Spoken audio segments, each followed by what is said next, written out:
C'est une histoire oubliée. 30 ans avant Black Lives Matter, une histoire de violence policière aux États-Unis, d'affrontements avec les forces de l'ordre, de répression, d'une brutalité inouïe. Le 13 mai 1985, à Philadelphie, la police a lancé une bombe, oui, une bombe, depuis un hélicoptère sur une maison en pleine ville. Les occupants étaient des militants d'un mouvement révolutionnaire, le MOVE, né au début des années 70. Un groupe qui prônait le retour à la nature, le droit des animaux et la fin du capitalisme.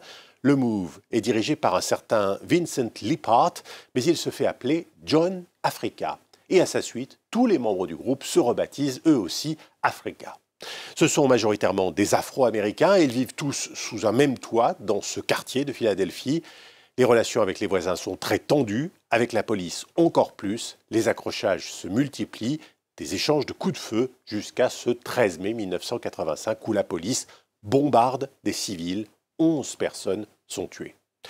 Tous les membres du MOVE ont été brûlés vifs à l'exception d'un enfant et d'une femme, Ramona Africa, seule survivante encore en vie aujourd'hui. À 71 ans, malade, elle vit toujours à Philadelphie avec d'autres membres de la famille Africa. Nous la rencontrons aux côtés de Janine et Jeannette Africa. Elles étaient en prison au moment du bombardement, mais ont chacune perdu un enfant dans le drame. Quand nous avons réalisé que la maison était en feu, nous avons tenté de sortir, mais il y avait des policiers partout à l'arrière de la maison et ils nous ont tiré dessus pour nous empêcher de sortir.